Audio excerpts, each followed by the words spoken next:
तर भटकत भटकत एक छोटा ब्लॉग तर बनूच शकतो. तू ही तो रहबर है, तू ही है मेरा रहनुमा, तू ही चालेल तुला चिडायला. मला बोलला की मी तुला मॅपडीला घेऊन जातो, मॅपडी मध्ये खावडवतो आणि इथे गिल्ली बेल खायला घेऊन आला.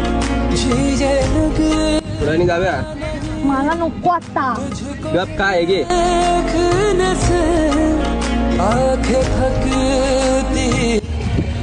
हे तुला मॅगडी मध्ये घेऊन जातो.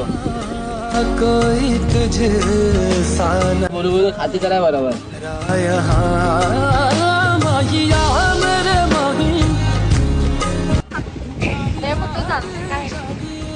कधी सायरी बोलू का? गुलाबासारखी भेटल्यास तर काटेचं टोचणारच ना. तू सोना तू हा